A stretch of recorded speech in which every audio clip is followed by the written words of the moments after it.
What's up, everybody? Welcome to another edition of The Breakdown, and let's get right into it. The Boston Celtics lose at home in Game 4, 98-90 at the hands of the Miami Heat. This game, from what I saw, Boston Celtics opened up the game strong. Miami was right there with them, and you just kept waiting for the Boston Celtics to pull away in this game or to make a big run in the third or the fourth quarter, and it never happened.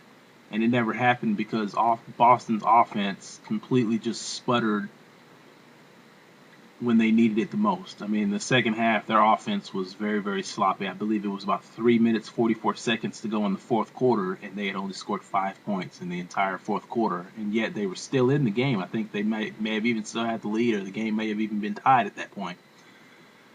The Boston Celtics usually are the team that outwills people, usually is the team that out executes people down the stretch, and that didn't happen. I mean, they had a chance to win it. Paul Pierce didn't get off a good shot at the end of regulation, and they go to overtime, and Dwayne Wade and LeBron James and Chris Bosh take care of business. Boston had their opportunities, they didn't seize them.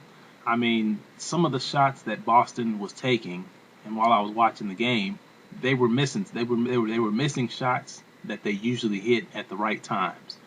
And I said to myself, this doesn't look good for Boston. Their offense is struggling, and they're missing shots they usually make. How about Kevin Garnett? 1 for 10 after, I think, scoring 28 points and 18 rebounds or something like that in Game 3. Didn't have it this game.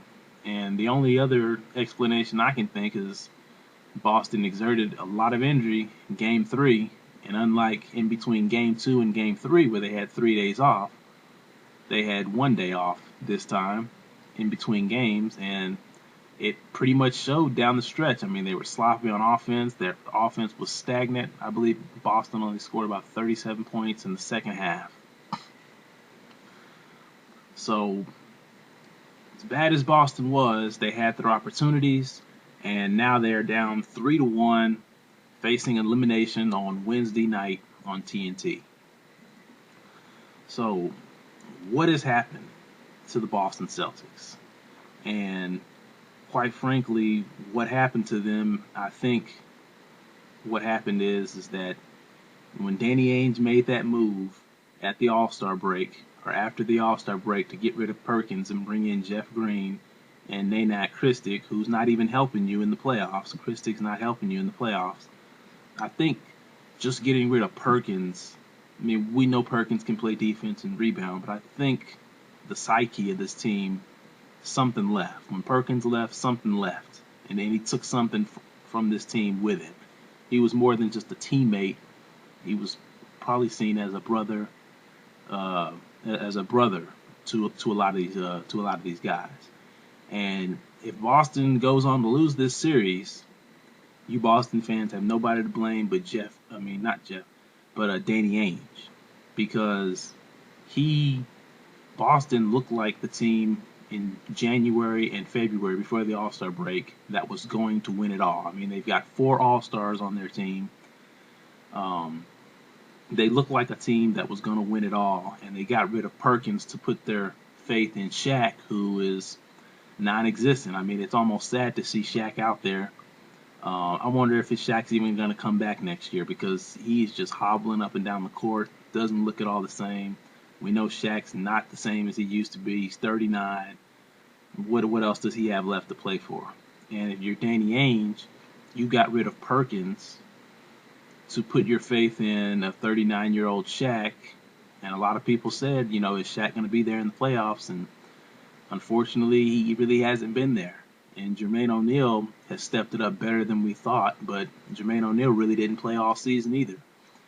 So if they go on to lose this series, you Boston fans, really, I anticipate you guys really taking it to Danny Ainge, because the question I ask myself is that I understand what Danny Ainge was doing by trying to bring in more youth before you get too old. I understand that, but couldn't he have made that move after the season was over?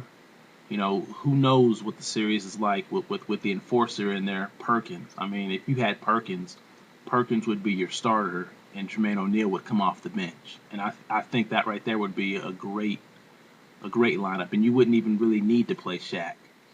But now it's kind of like you're needing to play Shaq, but he's just hobbling. I mean, he's not effective. And it's kind of sad to see. So here we are again.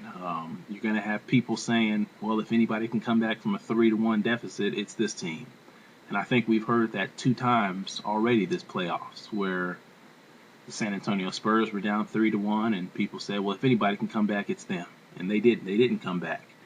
And the Lakers got down 2-0 to start the series, and people said, well, if anybody can come back, it's the Lakers. And they didn't come back. And now here we are, Boston Celtics, the last dominant team left of those 3 franchises. And here we are. People are going to be saying, well, if anybody can come back, they can do it. But I don't think they have it in them.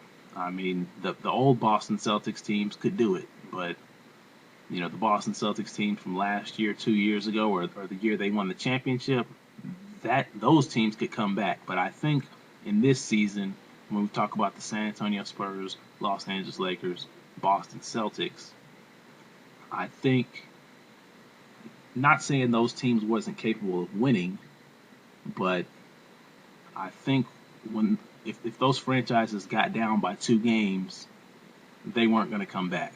And we saw that with San Antonio, and we saw that with Los Angeles Lakers. And I think we're probably going to see that with Boston Celtics. They're not going to be able to come back. Can they win? Can they force it to 7 games? Yeah, I think so, but maybe. But they may get beaten Game 5. I mean, who knows?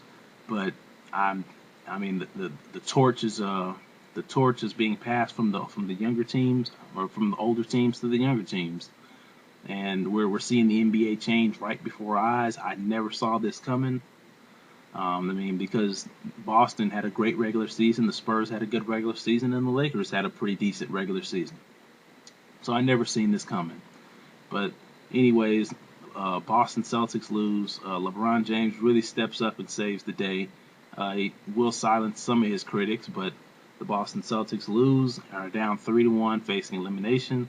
Do you think that they can come back? What are your thoughts? And I'm out.